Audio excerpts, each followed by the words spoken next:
Okay, what's this in there? Okay. And we'll go back over here. Still recording. Okay. Please work.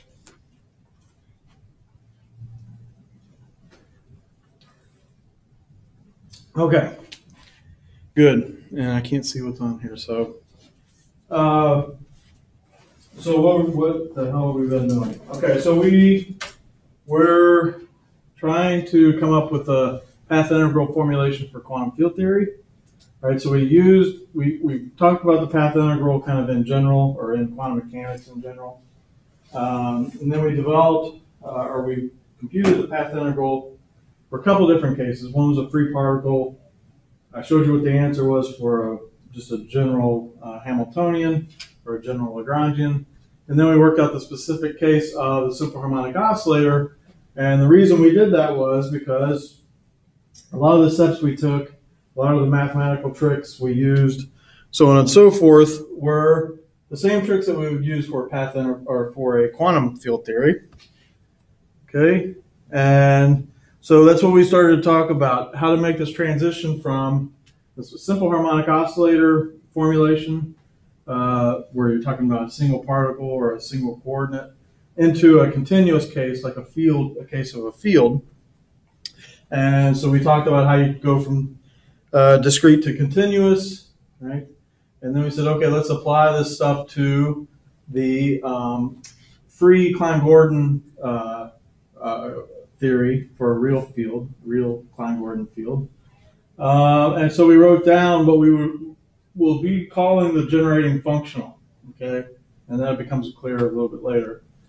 But we write it in terms of the bare Lagrangian, which I'll always denote with L0, so we're not adding any counter terms yet, plus a source term, okay? So a source term, in general, we would include a source term for every field that we have in the theory, okay?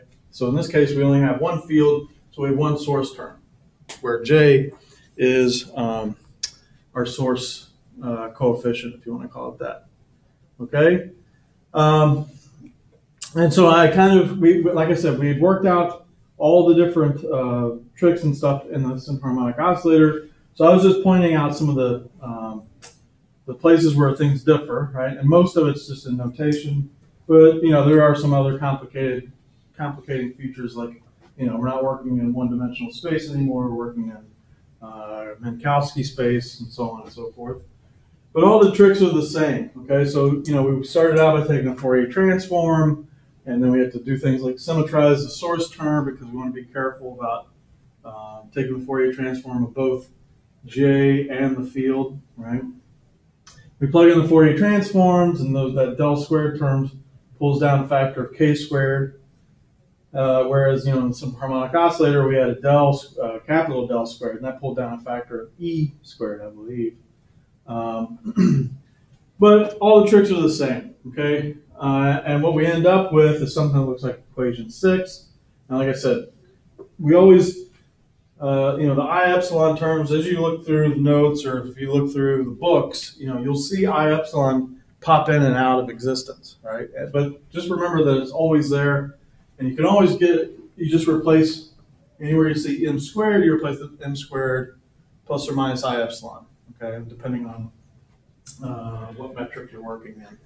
Okay, and so the other trick we used was a change of variable,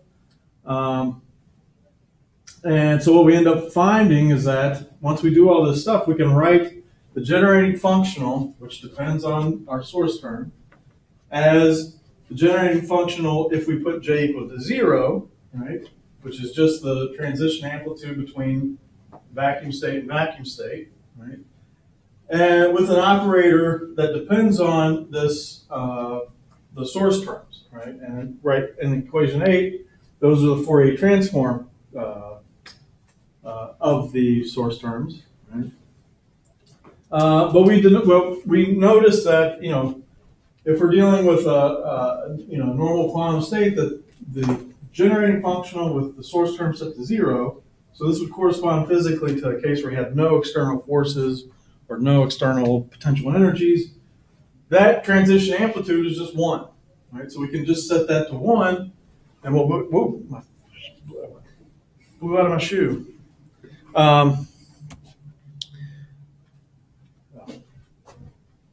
So what we're left with for the Klein-Gordon free theory is just that in equation 11, right? And typically what we want to do, we'll work mainly in momentum space, but you can, plug back in the original Fourier transform or the reverse Fourier transform to get back to position space if you prefer, right? But we'll always work with, we're going to find that it's always convenient to work in momentum space, okay? And again, so we do that, we can rewrite it like equation 12, where this del is now what we call the Feynman propagator, and it's just the Green's function. So it plays the same role as that capital G function that we ran into in the simple harmonic oscillator case. Okay, so now we have our generated functional, and now we get to the nitty gritty, right? We want to compute these correlation functions, or the time order products of operators of these fields. Cancel this. Okay.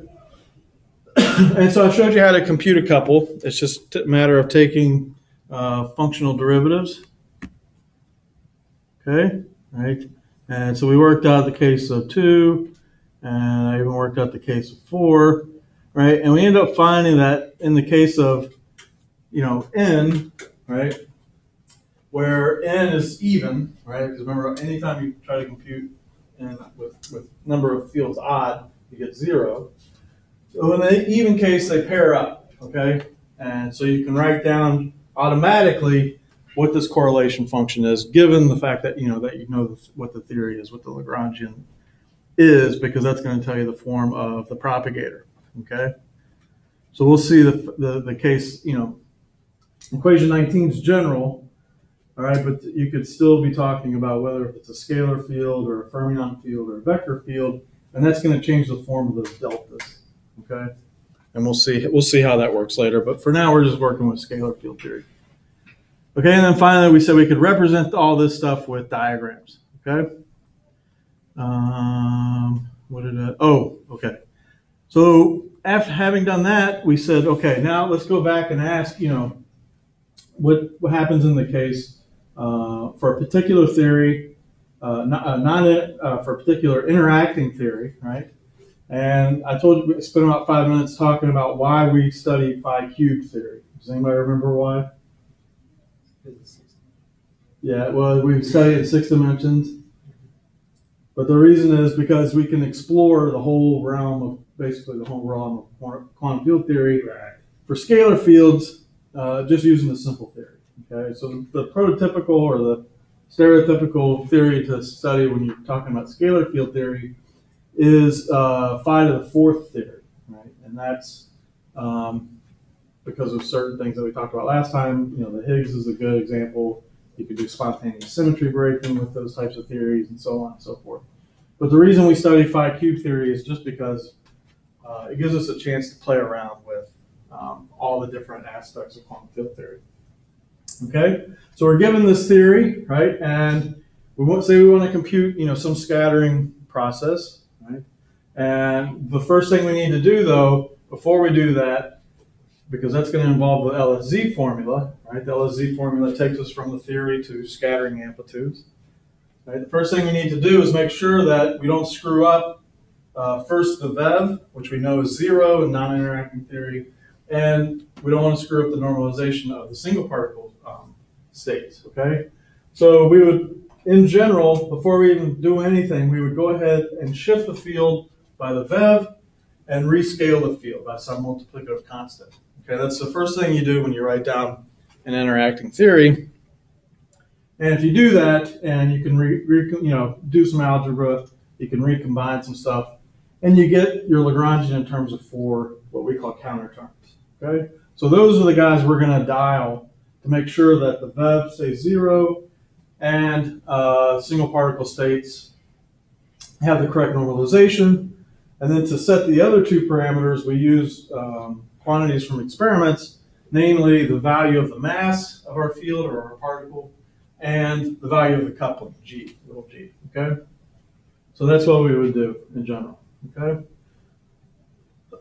And so we talked about how you build an interacting theory in the path integral formalism, right? So you basically write down your generating functional. The one denotes that it's interacting theory now, right? But we showed that you could build this guy from the non-interacting generating functional that depends on J by using functional derivatives, right? And so in general, this is how we'll construct our field or our generating function. Anytime I see that picture of Fat Albert, it throws me off. Did you guys look up Fat Albert? I put a link on the webpage. Okay, so there's a new section of the webpage. It's links to obscure references during the lectures. So you guys, anytime you get lost, you can go to the webpage and I'll have links there that explain the weird stuff that comes out of my mouth and out of my head. Okay. I lost my place. Right. So we're going to try to compute this guy. All right. So this is the guy. We know what it is, right? And we're going to compute or construct, the generating functional for interacting theories by taking functional derivatives. Okay. And we're going to use perturbation theory to do that. Okay. So we're basically going to expand this exponential in equation 22 and start taking functional derivatives to derive higher order terms. Okay. But instead of doing that right off the bat, we're going to take the Fat Albert approach and consider a simpler problem and see how we can, what mathematical tricks we can come up with, and then it'll make going back to the original problem a lot easier. Okay. All right. So let's go back in time and imagine that we're in calculus 1. When do you do an integration? Calculus 1? Calculus 2? Calculus 1? That might be calculus 2. Just integrations in general. Calculus 1. Just one. Okay. I couldn't remember how it got split out. It's been so damn long for me. I know either. Yeah. So let's go back. All right. So let's go back to calculus 1. Okay. And you're given this problem, maybe on an exam or something, and your professor wants you to compute this integral. Life used to be so simple, didn't it? Sit down with some problems like I remember copying in a quantum 2 homework problem that the very first line of the first question was like a final exam for AP calculus course. Yeah. It's amazing, man, how simple life used to be. Like you could just get, I would love getting homework assessed with just intervals. You just do intervals. Anyways, so let's say we're given this interval and we want to do it. Okay, so it looks complicated, right? It's an exponential of a quadratic, function in Q, or not quartic function in Q.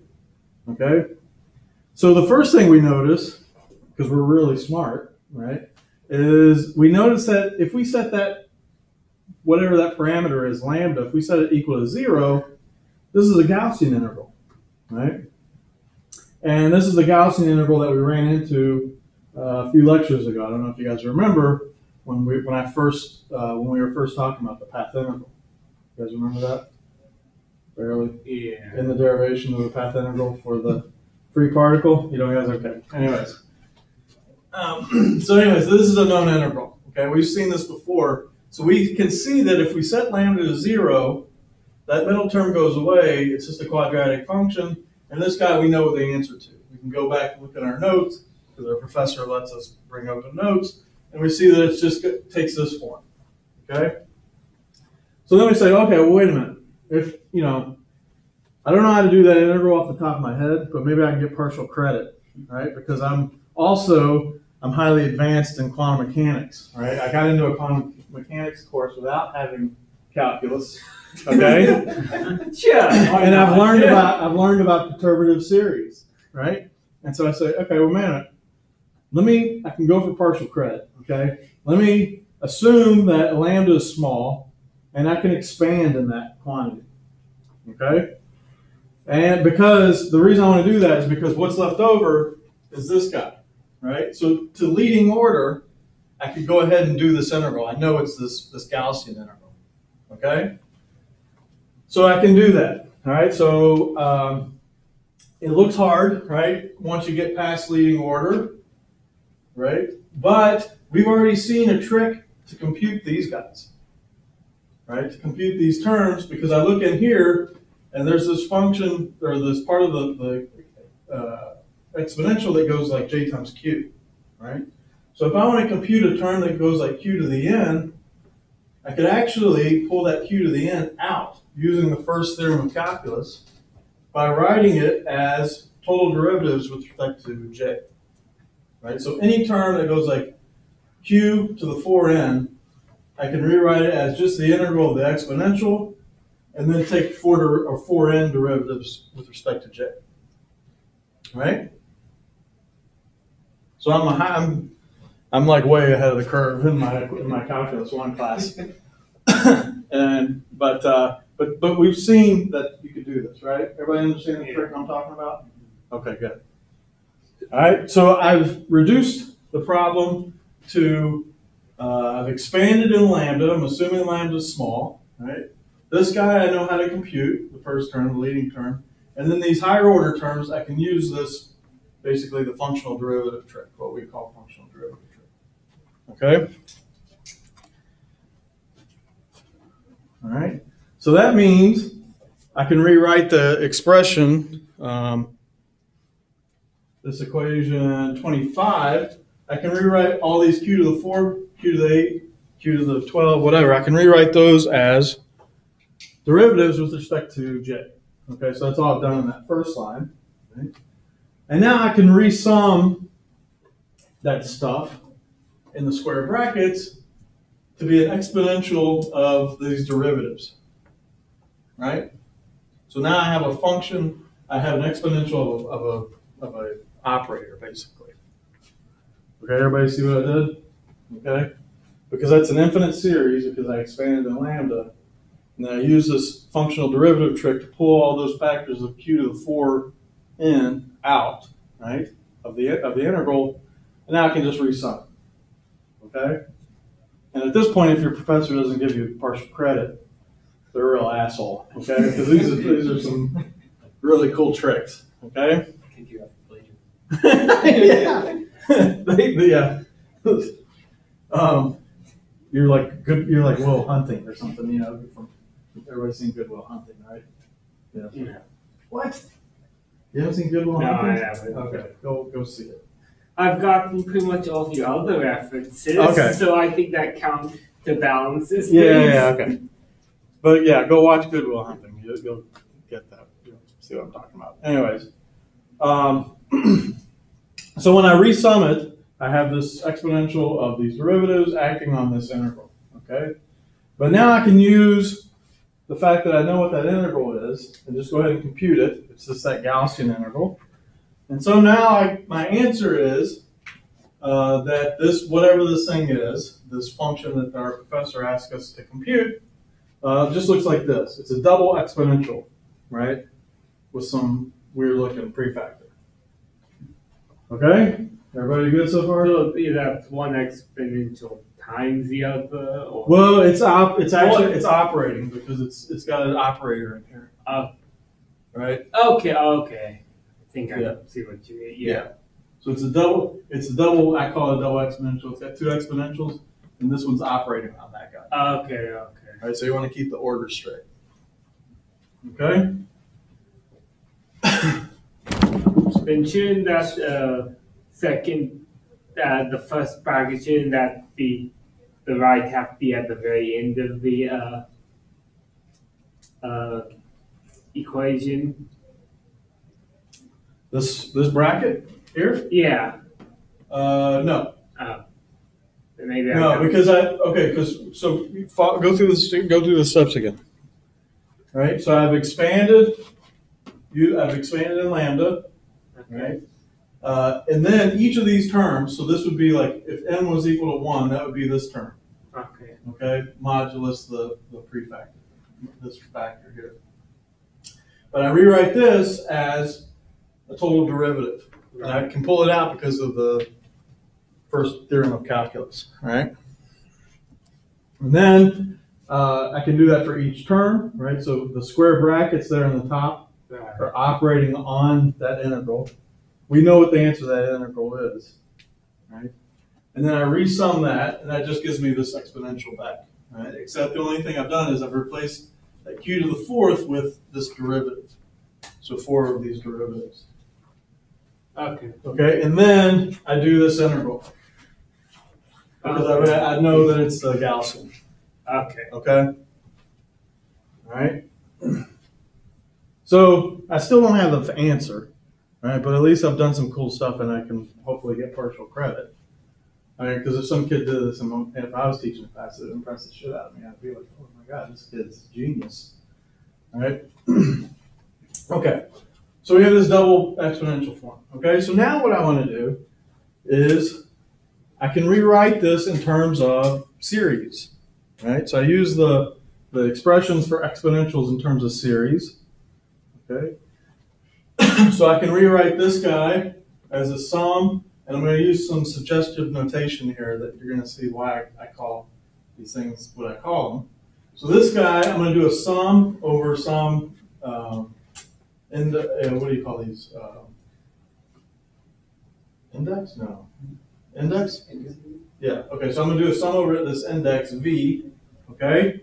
So you can see the argument of the exponential, and I get the 1 over the v to the 1 over v factorial, and this thing is to the v. Right? And this guy, I'm going to do the sum over the index p. Okay, so it's just rewriting the exponentials in their series form. Okay?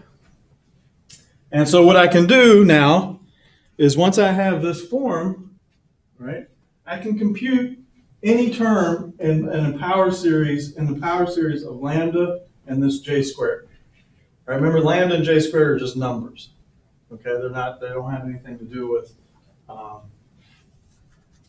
q or whatever our variable was. Okay, so now I can say, okay, I can expand these guys out. Is what I'm saying, right? I can expand these guys out using their power series or using their power series form, right? And then I can say, okay, I want to compute the term that's blank order in lambda and blank blank in order j squared.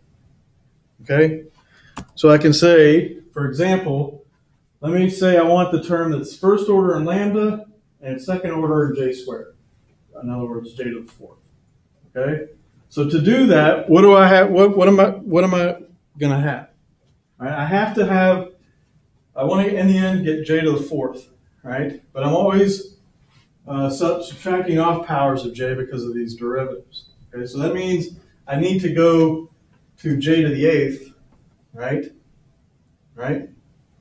And so that means I need the p equals 4 term, right, out of this. And then out of this guy, I want lambda to the first power. And so v equals 1. Okay?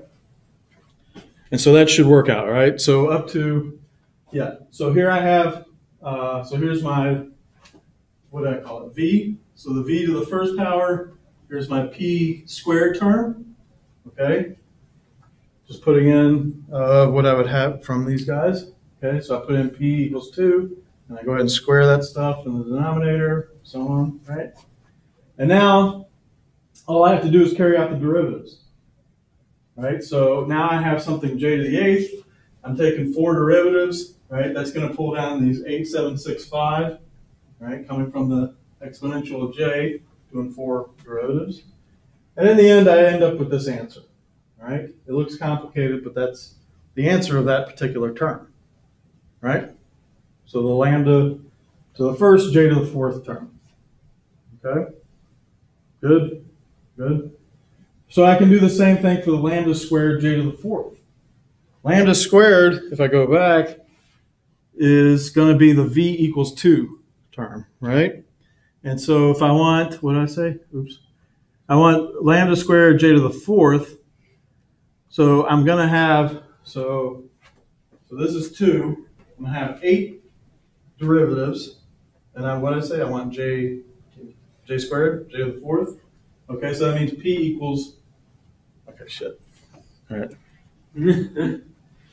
Yeah, so I want v equals 2, p equals 6, right? Because I'm taking away 8 of these derivatives, or 8 of these factors of j from using these derivatives. Okay? And I won't bore you guys with the algebra, but you can, take the 8 derivatives, they're going to pull out factors, it's going to go 12 times 11 times 10 times, so on and so forth, right? And you can gather up all this numerical garbage into these square brackets and forget about it, okay? Just know that you can compute this term now with the correct coefficient, okay?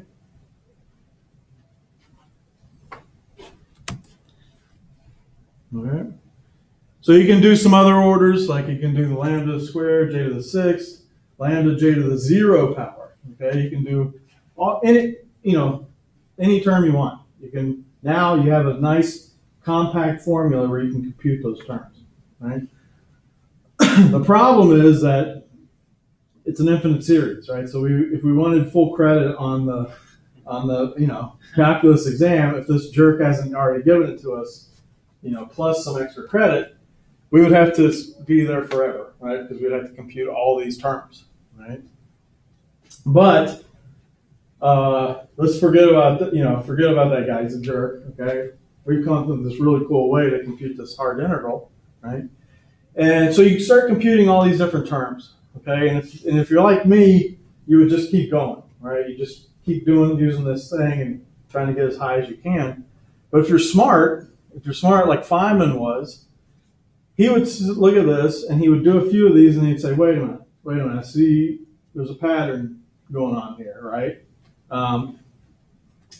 And what his idea was that you could actually, with each of these terms, you could associate a diagram, okay? And, you could represent these diagrams or represent each term in this series with a diagram.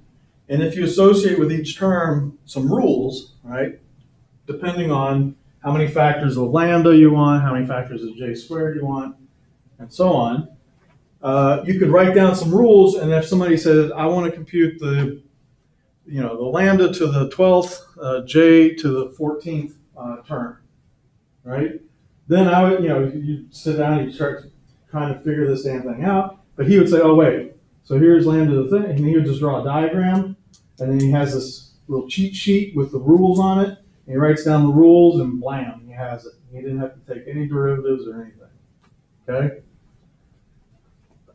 All right, so the one thing I always like to, my disclaimer is that if this doesn't occur to you, it's okay, okay? Feynman was kind of special, all right? So it shouldn't, I think, a lot of times in physics, you read papers or you read books and you feel like, shit, I should know this, I guess, I should know how to do this, but that's not always true, because these guys were, brilliant, all right? So don't feel bad. There's this KCD joke that I really like. It goes like, physics is something that you can easily understand, but is also immensely intuitive. And if I was Richard Feynman, I'd be able to come up with it. Yeah, exactly. That sums it up because, there's just, let me see if I can find a plug. I'm afraid to unplug stuff. Underneath the desk. Oh, God. Okay, I'll wait till the break to do that. But yeah, so don't feel bad, okay? That's all. I just wanted to make sure everybody's, don't be depressed, okay? Okay, so here's how the rules go, all right? I'll tell you the rules, and then we'll work out a couple to see that it actually works out, all right? Modulus those prefactors, okay? Those things, all those numbers that we put in the square brackets, okay? We're not really worried about. We're worried about getting basically the factors of lambda and j right, okay? And the factors of m, but those are linked with. Let me go back here. The factors of m are always linked with the powers of j you're after, okay? Okay. So here's the rules. Okay. So like I said, every term is represented by a diagram or diagrams, okay? Every diagram or diagrams is made up of lines, okay, and vertices, okay, and each line or each vertex is going to join 4 lines. 4 lines because we're working with basically q to the 4th, okay? Right? We're computing factors of q to the 4th, okay? So for each vertex, so I would write down a diagram. Every vertex I have in there, I put in a factor of minus lambda, right? For each line, I'm going to assign a factor of 1 over m squared. And then for each external end of a line, I'm going to assign a factor of j. Okay? Okay, so let's see how this works, all right? So let's say, for example, somebody asks you, say, okay, I want the next to leading order term, right? The leading term was the 1, right, in that sum. The next leading term is going to be the lambda j to the 4th term. Okay? So remember, if we were doing things the old way, if we wanted lambda j to the 4th, where's that? Didn't I do that one? I did. Yeah, lambda j to the 4th. Right? If I wanted lambda j to the 4th, I would have to take, the j to the 8th term, and I would have to take 4 derivatives and all that stuff. Okay? But in the Feynman way of doing things, I need to have the lambda tells me I need to have 1 vertex. And the j to the 4th tells me I need to have 4 external points. Okay? All right, so I would write down every diagram that I could that has 1 vertex that joins 4 lines and 4 external points. Okay? So in other words, you would start off the process by saying, okay, I want lambda j to the 4th. Right, and so what I would do is I would start by drawing a blob with 4 lines coming out of it. Right, and now I need to figure out how can I join up those 4 lines that only involves 1 vertex, and that's it. Yeah, I just need 1 vertex in those diagrams. Okay, the lines don't necessarily have to be joined. You see, I'm writing down this guy, which has this. That would be the first thing that would pop into your head. But you have to worry about diagrams like this where you have a vertex, but it doesn't, the 2 of the lines are external, and 2 of the lines that hit the vertex are actually what we would call internal lines. They form a loop, okay? And then you have this really weird one that looks like 2 lines that gives you the 4 source terms, and then the vertex is made up of basically 2 internal loops, okay? All right, everybody see how that works? Okay, and so let's apply the rules. Okay, so the rules say for each vertex, I apply a factor of minus lambda. So each one I have minus lambda, and for each line, I would have a factor of 1 over m squared. So how many lines do I have? So here I have 1, 2, 3, 4. Right, because we don't count the vertexes. Separates them, so I would have 1, 2, 3, 4 lines. All right, here I have 1, 2, 3, 4. 1, 2, 3, 4. Okay, so each of these terms has 4 lines. So if I have 4 lines, that gives me a factor of 1 over m squared to the 4th power. All right, so here's my 1 over m squared to the 4th power. And then finally, the easy one, which is how many external sources do I have? And I have 4. 1, 2, 3, 4. All right, so for each external source, I get a factor of j. All right, so I have the j to the 4th. Okay, so that's how, in the Feynman way, we would compute this term, right? This lambda j to the 4th term, right?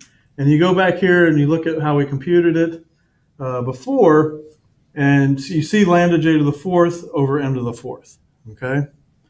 What we're going to do is once we, make sure that these rules work, we'll go back and fix, getting the prefactors right. Okay, so that's why I say don't worry about the prefactors now. We're coming up with kind of a pragmatic way of just constructing these terms, and then we'll go back and fix it. Okay, right. So let's do some other ones, right? So they get harder, obviously, as you go high up in perturbation theory, right? So the lambda squared j to the fourth would be those 4 diagrams plus 6 others, right? So as you go higher and higher and higher and higher in perturbation theory, you're going to have more and more and more diagrams to write down. This is true in general and when working Feynman diagrams. And I can't remember how it goes. It goes like, I don't remember the exact dependence, but it grows exponentially, basically, as you go up in higher order terms, okay?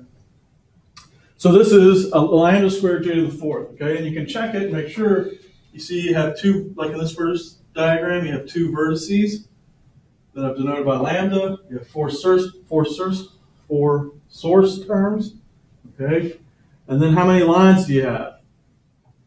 I have 1, 2, 3, 4, 5, 6. So that should have m to the 12th? Yeah, m to the 12th. Okay?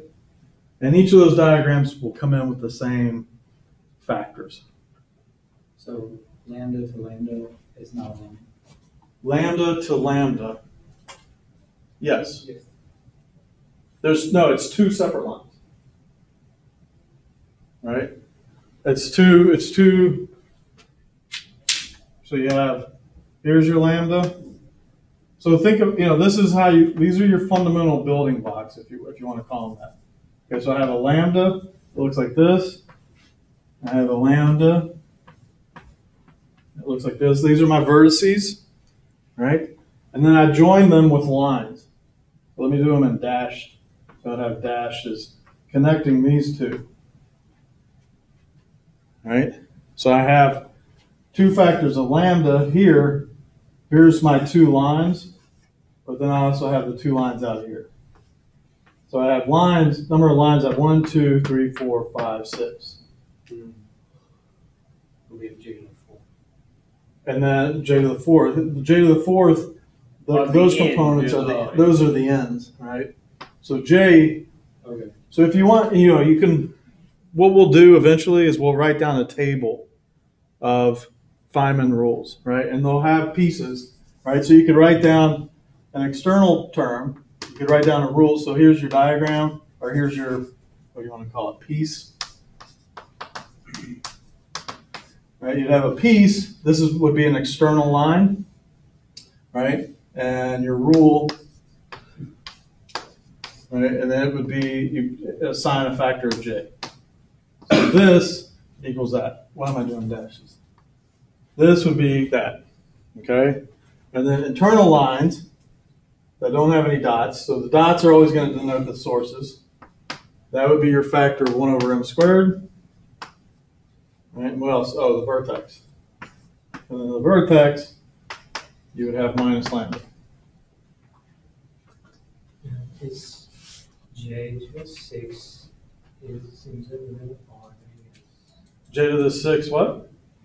Seems odd because in scattering we don't consider. Yeah. Forget it. We're not there yet. These are hypotheticals. We're not there yet. We're not J. Yeah, but this is just how you would do. Remember, we're in calculus. We haven't made it to quantum field theory yet. That's next week. Okay. So right now we're just computing terms in that expansion. Okay. So these are the guys. I think we worked them out already. And then there's the weird ones like lambda j to the 0, where you have a lambda, right? And you don't have any external sources, so there's no external lines, but you do have 2 lines that join up the 2 different lines coming out of the vertex. Okay, so you would have 1 factor of vertex and then 2 factors of lines. Okay. So those are just some examples. Okay. Okay. So just some general notes. Okay. So like I said, when I wrote this expansion, I used some suggestive notation. Okay. V. What do you think V stands for? Vertex. Right. Vertex, and then P. It's kind of hard because you have source terms here, but P, you can think of P as being the number of propagators. Propagators are what we call these internal lines. Okay. Okay, so they take us from one point to another. Okay, so here's just kind of a recap, and we'll take a quick break. Okay, so diagrams with no closed loops are called tree diagrams. Why are they called tree diagrams? Because, you know, look at that. Here, I'll show you. Look at this term. It looks like a tree. Okay, it's that simple, right? And loop diagrams are diagrams that have loops in them. Okay, so if a diagram doesn't have a loop, it's called a tree diagram. All right. What else? A connected diagram is one in which you can get to any external point by starting at a different external point and tracing along the lines. If this is not possible, the diagram is said to be disconnected. What does that mean?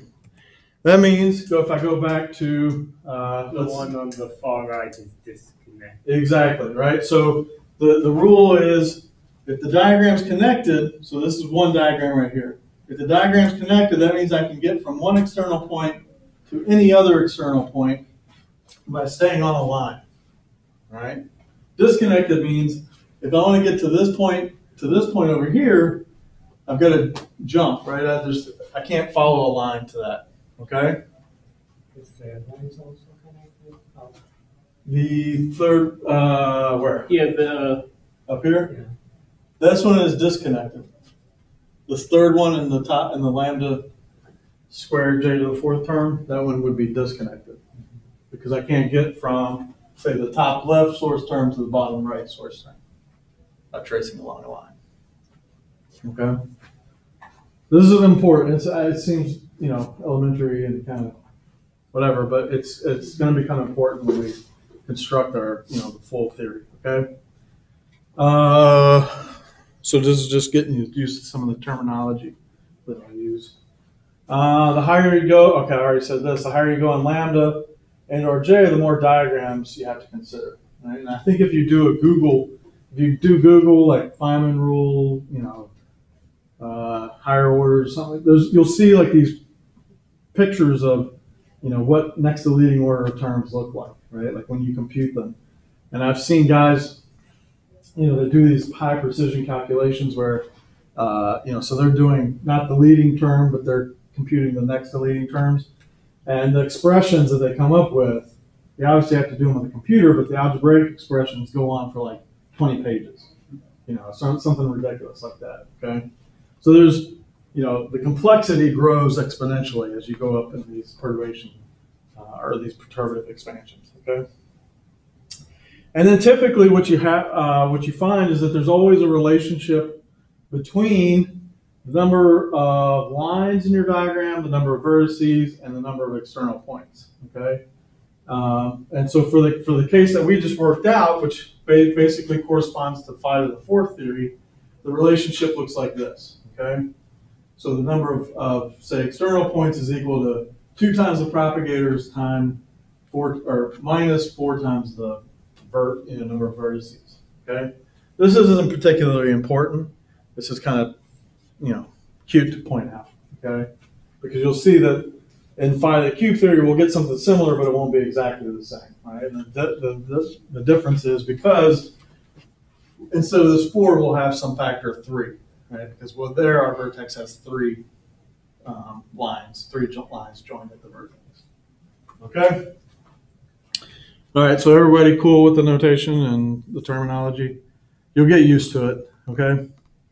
All right, so let's just take a quick minute or a quick few minutes and take a break, and then we'll jump back in and get back to reality, which is our phi to the cube theory in 6 dimensions. All right?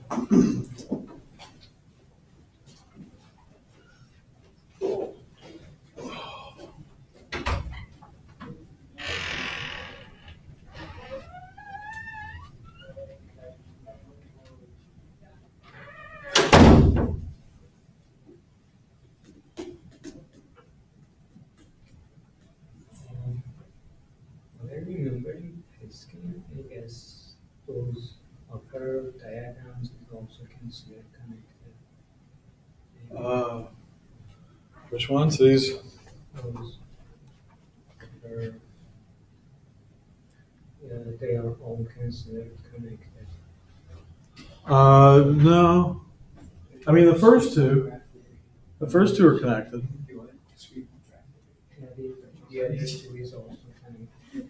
What I remember, maybe I'm wrong, but It's not encouraging. they have this kind of less diagram.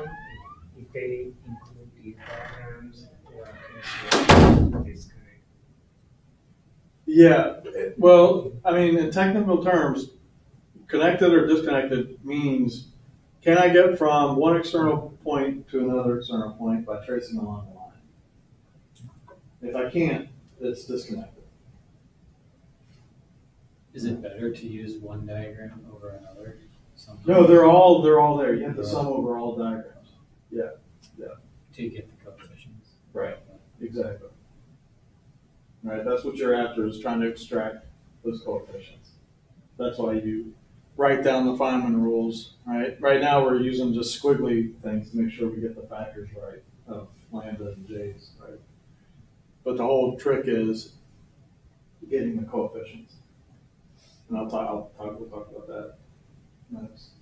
So there's a way to figure out how many diagrams there are for. Yeah. I don't want to spoil it.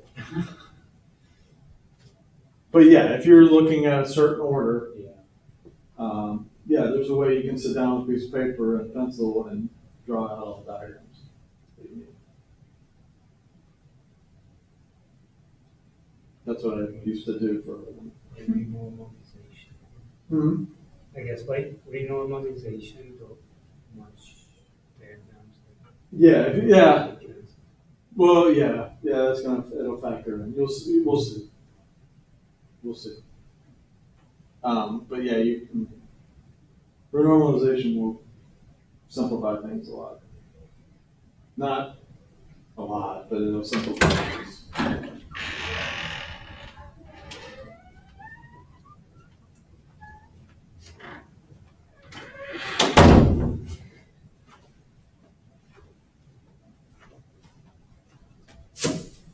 I used to have a student who will remain nameless because that person left here not too long ago, but she would, he or she would always come in late, and I would be in the middle of a lecture, and whenever she would walk in like that, and I would say, something weird, like she would walk in, and that's where babies come from.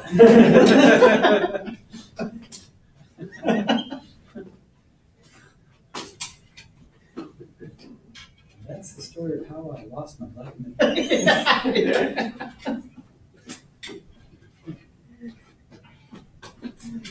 But every time someone walks in the door, I don't know why.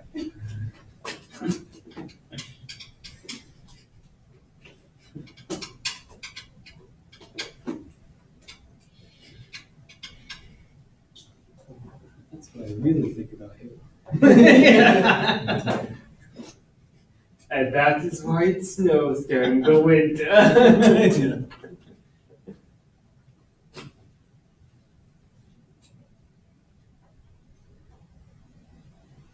So what are you guys taking in the fall? What is it in the fall? EM2.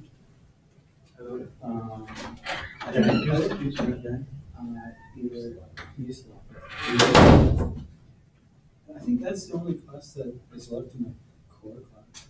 Oh yeah. And then I think kind of split. Have you guys been working on the qualifier? Have you been studying? Yeah, I've been studying qualifiers. A lot of people already passed all four. Maybe. A lot of people have already passed all four. So.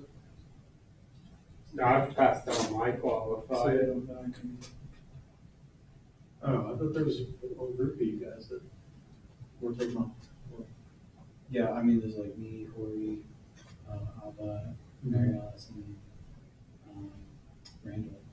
I think all of us played there obviously. And then the Yeah, but that's a good majority of y'all's class, right? I mean, that ain't big class that you guys came in with. I guess maybe it's like stressful. Yep, that's part of it. I remember leading up to mine. And ours was, they've actually changed it, but ours was like graduate level stuff. It was like Jackson level, and Sakurai level quantum. It was a nightmare. Goldstein, and Patria? Yeah, it was a nightmare. So I think they ran into the same problem that we're running into, which is they had so many people failing or not passing that they had to kind of lower the bar. But anyways, okay, let me plug this in.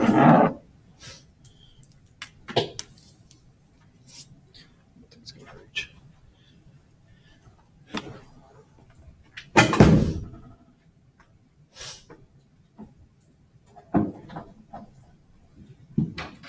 Tell me if something goes out.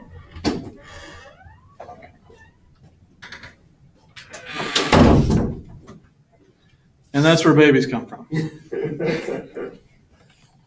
You missed it, Lon. That was a joke. Never mind. He didn't even know. All right. Okay. All right. So we've got a way now to kind of answer, how to compute tough integrals, right, by using this diagrammatic technique. All right. So now let's go back. So, we've taken the easy road, or not the easy road, but we've used a kind of a toy example to try to work out the way to do this, formalism to do this. And so now let's go back to our phi to the cube theory, okay? And we're just going to basically use that toy example as, our starting, our jumping off point, I guess you'd say, all right? So we pick it up where we left off, where we've got this Z1, this generating functional, right? It's in the form of an exponential that has some derivatives inside of it, right? And it's acting on an exponential. So this sounds a lot like what we got to in that, that point after we had resummed stuff and didn't use the Gaussian integral, right? Everybody realize where we're at compared to the toy example? Okay, good. Right, so what I can do is I can take that Z1, right, and I can rewrite those two exponentials as power series like we did before. Right, the complicating feature is that, these are functional derivatives and there's integrals inside here and, there's 3 different integrals. So it's more complicated, sure, yeah, right? But it's basically the same thing, okay? All right, so what we can do is we can use that Taylor expansion technique that we used before. In other words, we're going to Taylor expand both of those power series, right? And then we can compute term by term whatever term we want, right? Okay? Okay, yeah. But this is just a reminder that if you remember back, so this is where it gets complicated, right? So we'll expand things out, okay? But then we're going to have to take functional derivatives of this mess, right? Of the basically what we call the Z0 of J, right? And if you don't remember from last week, we talked about it at the beginning of this class, that gets really complicated, right? When you start taking all these different functional derivatives, and especially if you try to go up in higher orders, right? You're going to be taking, first you're taking 3 functional derivatives, but then you're taking 6, then you're taking 9. And we saw, how complicated it was when we were taking just 2 and 4, Okay, so it's to our benefit to come up with a diagrammatic way of doing this. Okay? So let's just start at that point. Instead of trying to compute these things right off the bat, let's see if we can construct those terms and the expansion by just first coming up with some diagrams and rules to apply to those diagrams. Okay.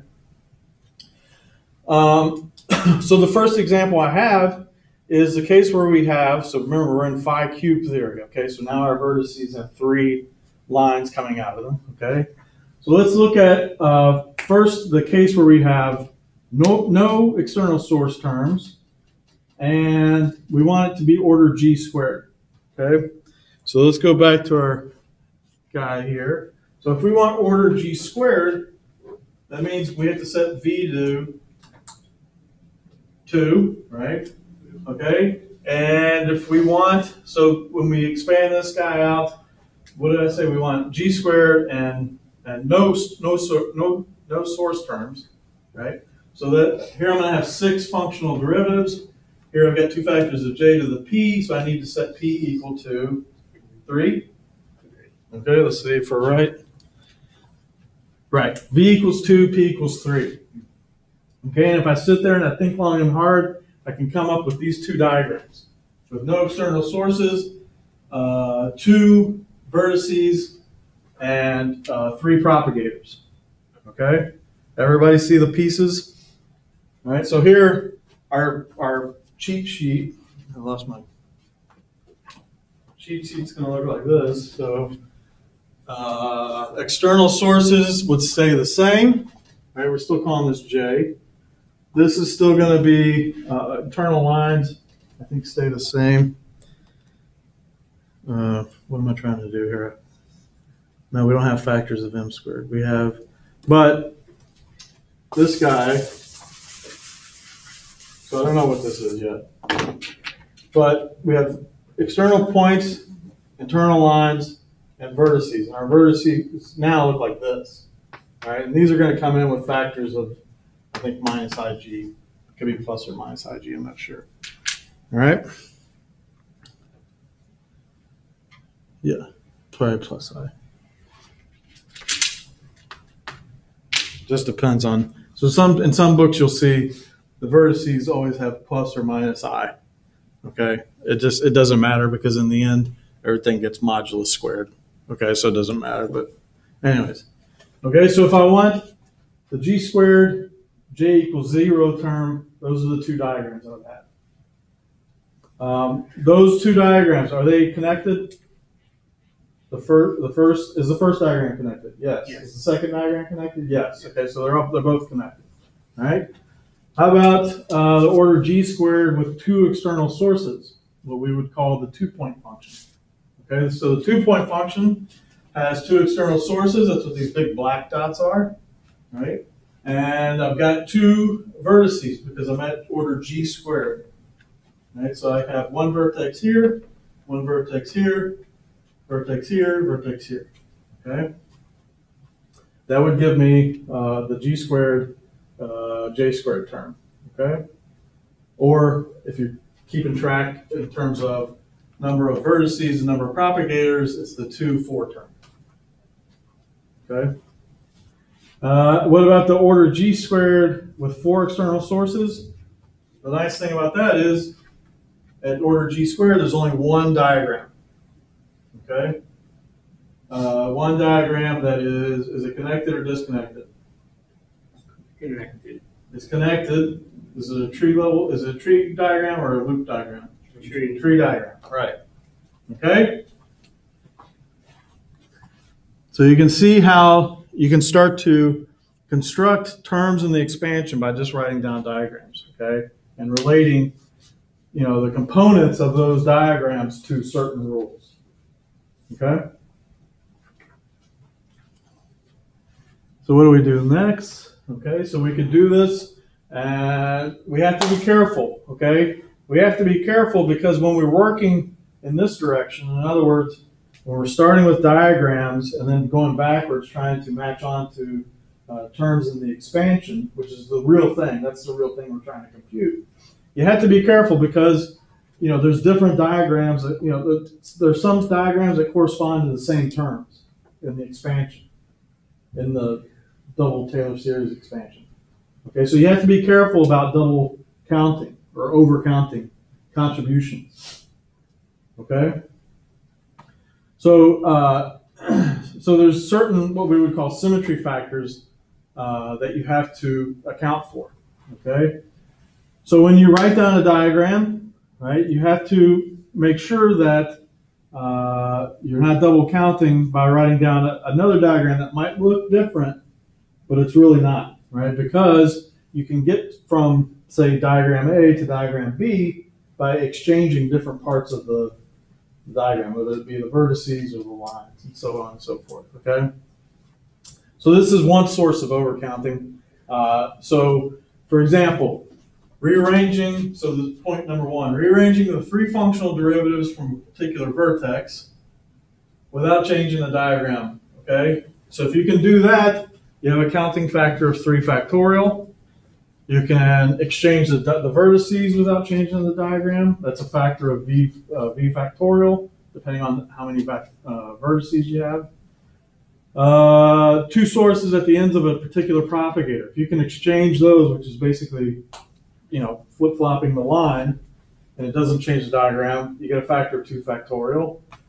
Or rearranging the propagators themselves, if you take all the different propagators and you can change them all without changing the diagram, that's another factor of overcounting. Okay, so in the end, for a particular diagram, depending on the number of vertices and propagators, and I feel like this is probably a typo, that maybe this should be P, right?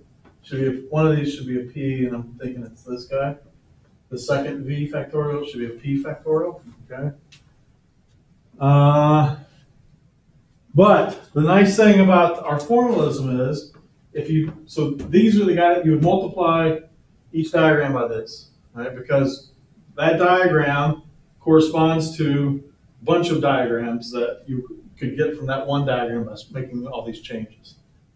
Does that make sense what I'm saying? Okay? Right? But if you go back and you look at our expression, right, you see here, so for this first term, another way to write 6 is what? 3 factorial, right? So in the denominator, you have 3 factorial V factorial. And over here, another way of writing 2 is 2 factorial. So you have 2 factorial P factorial, right? And you go back and you look at this kind of this counting, way of counting the number of diagrams, and you see that these guys exactly cancel out those denominators, okay? So that's a nice feature. So that's, saves us a lot of work, because now we can just write down that one diagram and cancel off those factors, okay? But there is a source of overcounting that we have to really be careful with, okay? And that is, you have to really, think about it. Sit down and just drill it into your head. The difference between what I was talking about before and what I'm talking about now, okay? So diagrams have certain symmetry properties, and the symmetry is what I have there in the second line, okay? So the symmetry property of a diagram happens if you rearrange the derivatives, right? And it gives the same matchup to sources as some rearrangement of the sources, okay? So in other words, if I flip around the vertices, or if I flip around the external sources, and I can get back to the original diagram, right? Then that's a symmetry factor that I need to cancel out. Because if I don't cancel out, then I'm overcounting the contribution from that diagram to the double Taylor series expansion. Okay? All right, so let's see. So let me just work out show you a couple of examples. And this is something that, I still struggle with, after how many years of doing quantum field theory, is figuring out symmetry factors, okay? Luckily, you don't have to do it that much, but when you do have to do it, you're like, oh, God. So I always have to go back and look in the books, which is okay, all right? All right, so let's look at this diagram that we would call like a dumbbell diagram, right? And let's try to figure out if this thing has a symmetry factor, okay? So the first thing I know is that the propagators, the ones on the right and the left and the middle, I can arrange those in 3 factorial ways. Right? I have 3 things, and I can arrange them in 3 factorial ways. It's just how it works, okay? Bless you. But you can match, so if I'm, switch this guy with this guy, I could match that by flip-flopping the derivatives that are coming in with these vertices, right? So that's one source of symmetry, right? What am I saying here? the endpoints of each right? So that's, I could move the propagators themselves, right? Or what I can do is say, concentrate on one particular propagator and flip-flop it like that. Just turn it upside down, right? I can match that by just flip-flopping the derivatives that are coming off of this vertex. Make sense what I'm saying? Yeah? Okay. Very good. It does make sense to me. So it's just coming from different ways of playing around with the diagram. So this diagram, so let's say I have this diagram, okay? So I have the dumbbell diagram, okay? And this thing, if I want to think about it, is broken into pieces like that, right? So I've got this propagator, and then this propagator, and then I've got my two vertices, okay? Right? 3 propagators, 2 vertices, okay? So let me label these. And I'm going out on a limb here trying to do this in real time, okay? So if I start getting confused, you just have to stick with me, all right? All right, so let's label these 1, 2, 3, 4, 5, 6, okay? So the first source of a symmetry factor would be, I've got 3 propagators and I can arrange them in 3 factorial ways, all right? So I could put I could change this guy, move this guy over to here, and move 3, 4 over to here, all right? But I could match that by rotating the derivatives on this guy. You see what I'm saying? Right? And I'd end up with the same diagram. Okay? And I can do that 3 factorial ways. Okay? The other one is swapping the endpoints of each propagator. Right? So that would be like not swapping the propagators amongst themselves, but taking this guy and just flipping it. Right? So I would have here, so this, if this endpoint was 2, it would move up here, and this guy would be 1. Right? But I can match that by just flip-flopping the derivatives coming from these edges of these, or the lines coming out of this vertex. Okay, does that make sense? Okay. So there's two factorial ways of doing that, or otherwise known as 2, right? Okay. So this diagram would have what we call a symmetry factor of 3 factorial coming from that first guy that I was talking about, times 2 factorial coming from, the second way of rearranging stuff. Okay, so this diagram would have a symmetry factor of 12. Okay. So in my expansion of diagrams, if I was to come across this diagram and I just computed it blindly, I would be overcounting by a factor of 12. Right? So what I have to do is account for that overcounting by dividing by the symmetry factor. Okay? Make sense? Kind of? Mm-hmm. I'm telling you, it takes, I don't know that I've worked on research projects, where we spend days exchanging emails arguing over symmetry factors, okay? Mm-hmm. All right?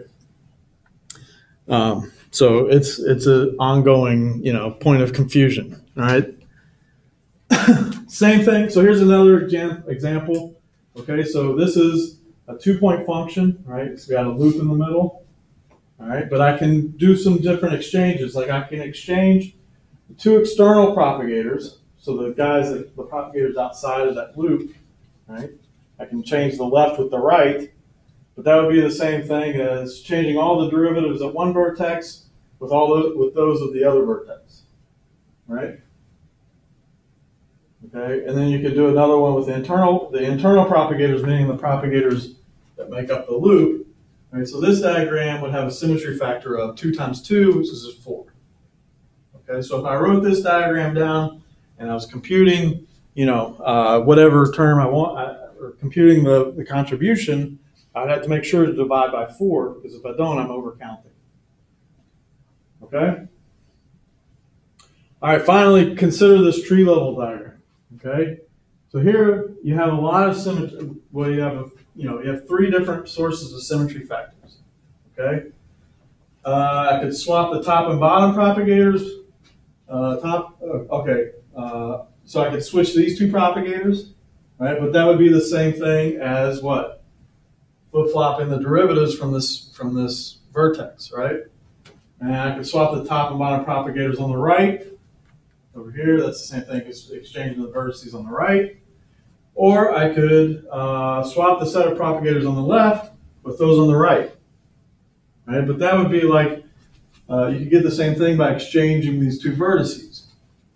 Okay? So all that leads up to is a symmetry factor of 2 times 2 times 2, which is 8. Okay, so this diagram, this tree level diagram, has a symmetry factor of 8.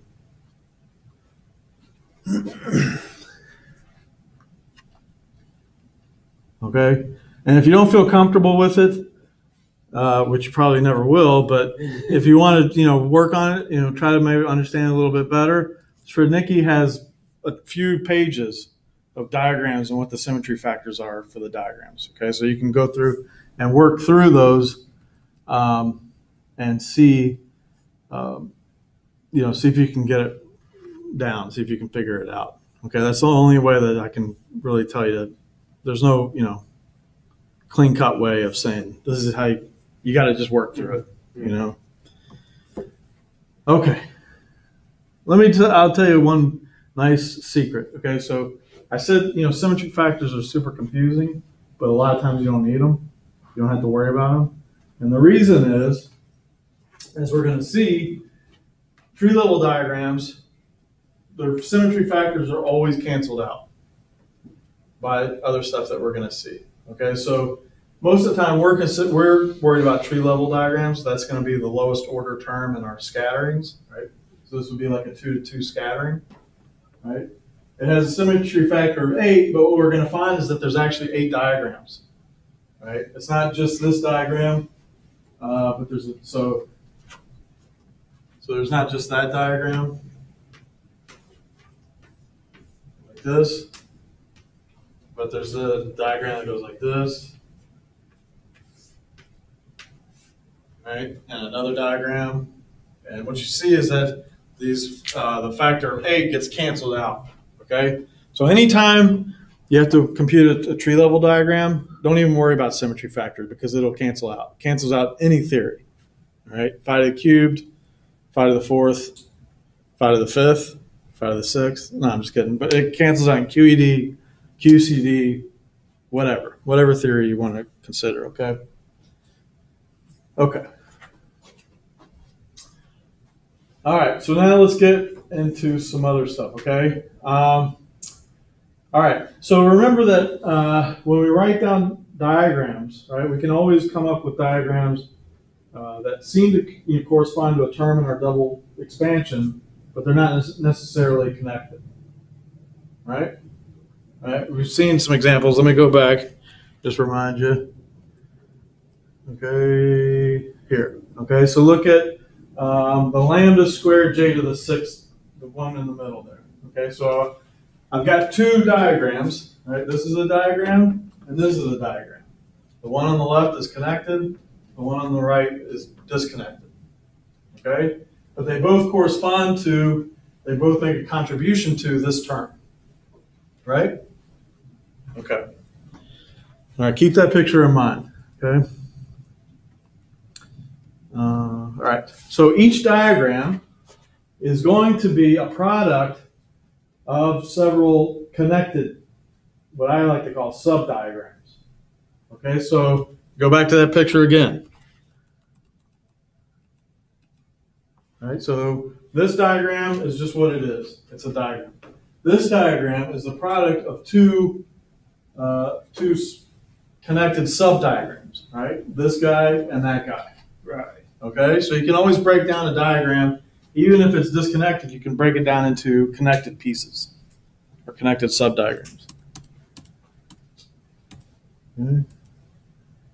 All right, so each diagram you can write like this. Okay, so each diagram has some product of connected diagrams, connected subdiagrams, okay?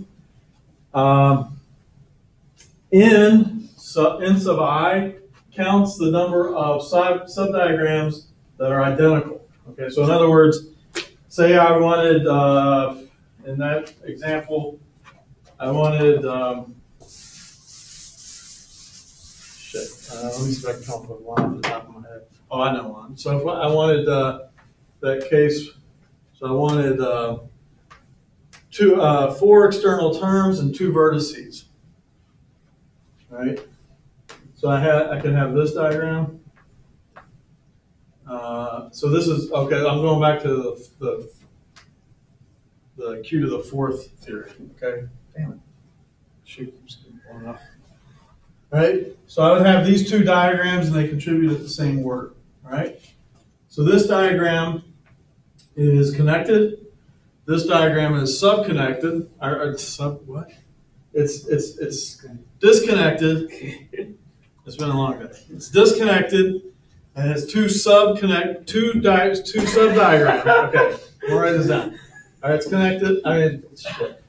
It's disconnected.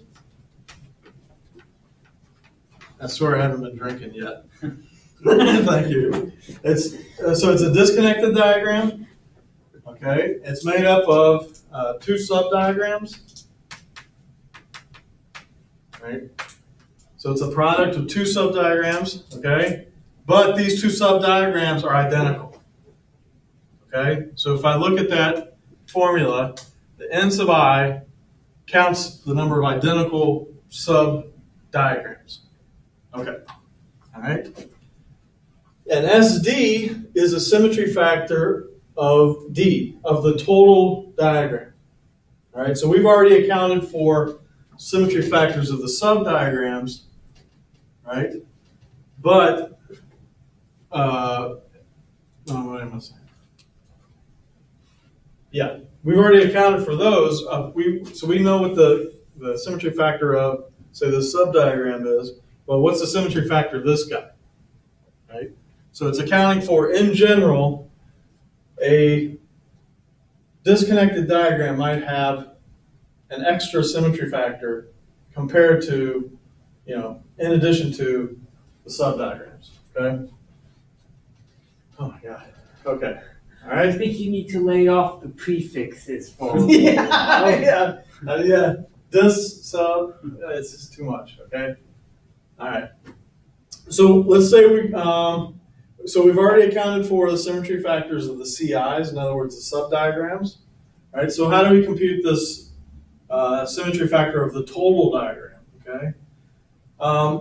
Well, you can compute that guy by considering a few things: the exchanges between different but identical subdiagrams, exchanges involving all the diagrams and the vertices, and so on and so forth. Okay, so there's a list that you go through when you write down the diagram. Okay, and what you find is that this guy is just given by the product of the number of identical diagrams, and there's Ni factorial ways to do it. So it's a product of that. Okay. All right. I'll let you convince yourself of that because I'm starting to lose the ability to talk. All right. I don't talk English too good. Okay. So you find that SD is that. Okay. So now I can plug in SD here in equation 31.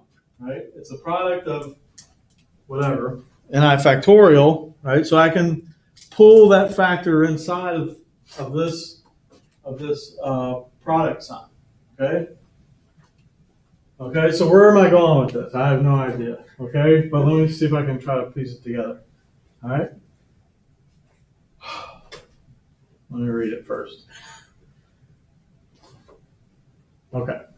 All right. So what I'm saying is, okay, so this is the general way we could write a diagram.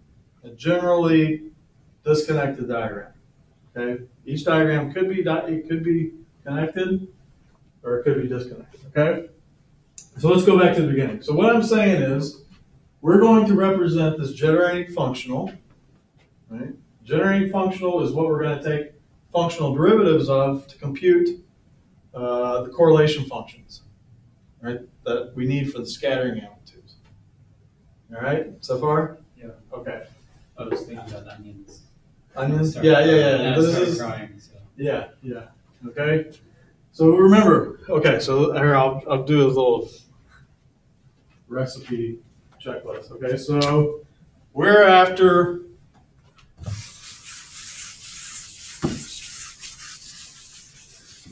all right, so we want to compute scattering experiment, results for scattering experiments. That means we want the S matrix, right? We want F of I, right? To get this guy, we need to compute the LSZ formula, right? The LSZ reduction formula.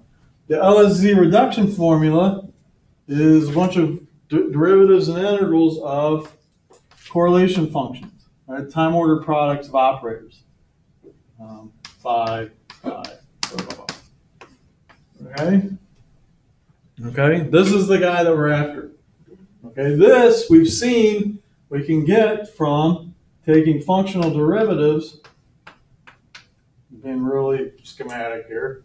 So functional derivatives of a generating functional, right?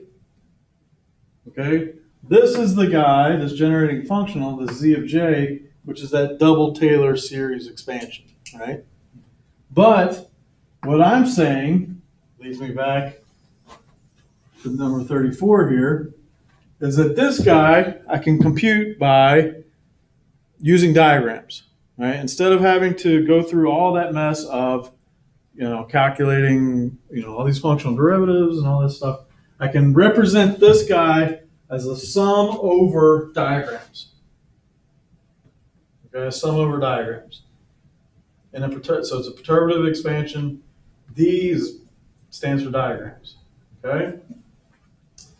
Okay, and each D is labeled by these integers n sub I, okay, that we talked about above. Okay? So now I can take this sum, this expansion, right? And I can plug in my general expression for a diagram. Right? This is a general expression for a diagram in terms of its connected parts. Okay? So if a diagram is fully connected, then n sub I would just be 1 and D would just be equal to Ci. Okay? But let me keep it general. Okay, so for D, I'm going to plug in equation 33. Okay, so that's what I've done here. Right? But what I can do is these guys commute the operation of taking the product and then taking the sum, commute. So I could actually take the sum and then take the product. Okay? I'll leave that for a homework problem to prove. Okay? But what does it buy me?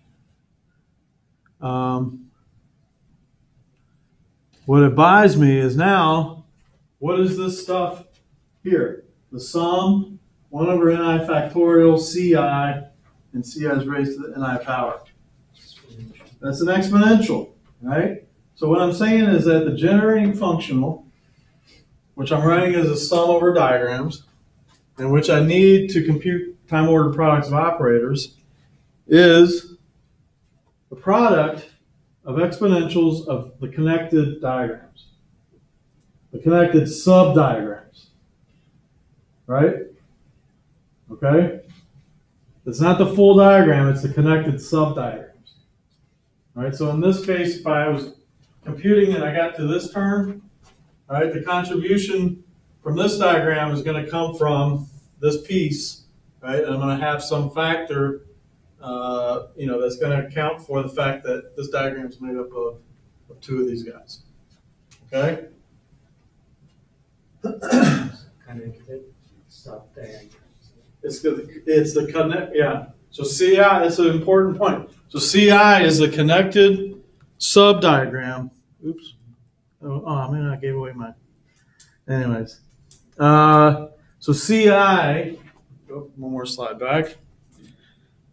So CI, remember, is the part of the diagram that's connected. All right, so in this case, this diagram over here, this would be C. Right? It's the part of the diagram that's connected.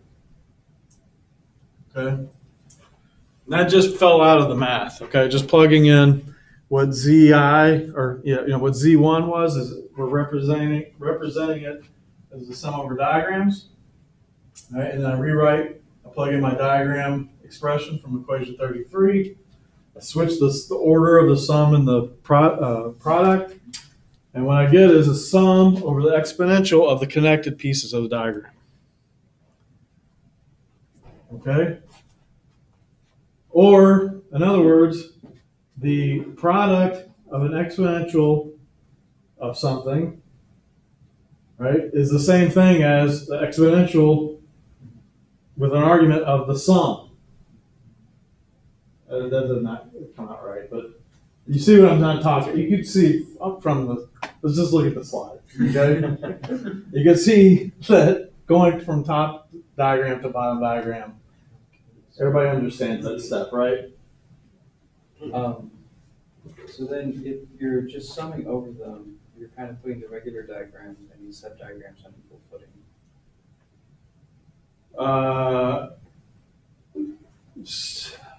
It comes out that way,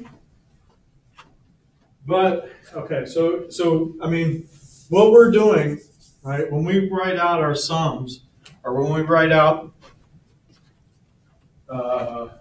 the term that we're trying to calculate, right? So keep in mind what we're doing here. So this is one particular term, right? So if we were to compute I don't know what this we call this lambda squared j to the fourth, right? This is one term in that exponential sum, right? Yes, you're right. I mean, we're putting, in the end, they come out on equal footing, right? So this diagram, which is fully connected, is basically, when you look at the generating functional, is on the same footing as this one piece, right? But the difference is, so that's fine, you're right, but the difference is when we compute the things that we're after, those time-ordered products of operators, we're going to take functional derivatives. Okay, so if I'm after, some term that is, j to the fourth, or I'm after actually, a 4-point function, I'm going to take 4 functional derivatives, right, of that thing in the big bold box there, right? And so this contribution is going to go away, right? So those 4 functional derivatives are going to pick out the terms that I want. See what I mean? Why are you saying the subdiagram contributions would go away? Because you're peeling off. In J. Yeah, you're taking derivatives with respect to J. Okay. So after you've taken 2, the next time you take a functional derivative of this guy, it's gone. Right. Right. So the act of taking these functional derivatives of this Z1, right, is going to pick out the terms that you want. Right. That's what I was wondering about. Yeah. Because it looked like. So it looks like you're expanding in this perturbative series, right? And then it looks like they all contribute at the same order, but it's not, because you have to keep in mind that at the end of the day, you're taking functional derivatives of this guy. That make sense? Okay, good. So is C like a function? No, C is, we would compute C. We're going to see how to compute it, but we would compute C, which like I said, it's a sub diagram. Okay, so for one case, it's this guy. This would be C. But for this case, it would be this whole diagram would be C. All right, so we're going to compute each of these terms. Right, we're going to see that, we'll see how to do it. But we would use our Feynman rules to compute these guys. All right. It'll come together. We're getting there. We're getting close. Okay.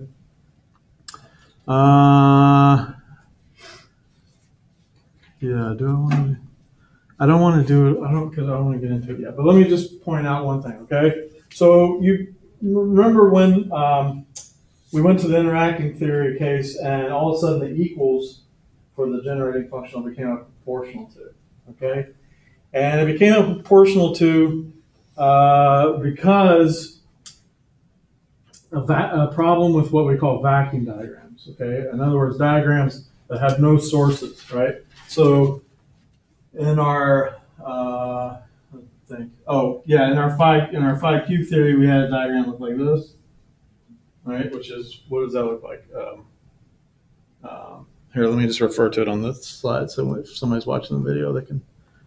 So if you go back to slide 24, this diagram, the pill diagram, looks like a pill, right? So the pill diagram, I just made that up. I'm gonna copyright it, so don't steal it from me. The pill diagram is what we would call a vacuum diagram. It's a vacuum diagram because there's no external sources. Okay, so that's what screws up the equal sign. Okay, and what we're gonna do next time, because I'm just running out of steam, big time, is to figure out how to deal with these guys so that we can we can replace that proportional to with an equal sign. Okay, we'll come up with a prescription to get rid of that proportional sign, make it equals. Okay. Okay. All right. So we covered a lot of stuff, a lot of heavy duty stuff. So go back. I'd say watch the video, but it probably might not make a lot of sense. But the slides are there. Go back and look at the slides and make sense of them yourself. Read Strudnicki. That's where a lot of this stuff is coming from. To really pound it in your head, okay? Because you're going to pound it in your head, and you're going to get it all down, and then I'm going to tell you to throw it out the window because we're going to need it, okay? But it's important that you go through it at least once, okay? All right? It's kind of like a rite of passage, okay? Everybody's got to go through Jackson E&M once in their lives, right? And then once you walk out of there, you can pitch it in the fucking garbage can, but it's a rite of passage, okay? So and it gives you an appreciation, right? So when we will do all this stuff, you get to this point, and then you see how Feynman diagrams work and how easy it is to compute stuff that would be really, really hard. I mean, go back and look at at the time that Feynman developed QED, go back and look at papers like Julian Schwinger and those guys wrote, and they will make you want to blow your brains out. I mean, they look so complicated, right? Whereas, you go and look at a paper nowadays of somebody computing some next to the leading order term, in some coupling, and it looks so harmless, But anyway, so it gives you an appreciation of how far, Feynman progressed the field, by just using some simple ideas, okay? You couldn't understand the Schwinger papers. He invented this method. Schwinger? Or the Feynman. Yeah. He invented this diagram to understand the Schwinger. Yeah, exactly. Yeah. That's what I mean. And he did a lot of that stuff, So he was just famous for that. He would study problems going back to his earlier school days. He would learn how other people approach problems and learn the solutions, and then he would go back and deconstruct it and come up with his own way of doing things. And it gives you a better fundamental understanding of how things work. I think doing it that way. But like I said, he was kind of a big deal. He's kind of special, and so he could do stuff like that. Some of us can't do it. But anyways, so so just go back over this stuff, and if you ever have questions, let me know. We'll finally, next week we'll get to the point where we can start computing some not real world stuff, but we can compute some cross sections, okay, in phi cube theory in 6 dimensions, okay. But anyways, all right. So today is Thursday, right? Please say yes. Okay, good. Yes. So have a good weekend. Have a good 4th. Grill out some stuff. Try not to burn your face off or anything like that. Any horrible 4th of July accidents. I've gotten my bald stench pretty much down. I compared to yours. There's just one thing at the. I sort of wrote down the steps that thing is that read me told to, so Yeah. I could help remember. And there's one thing at the end I'm not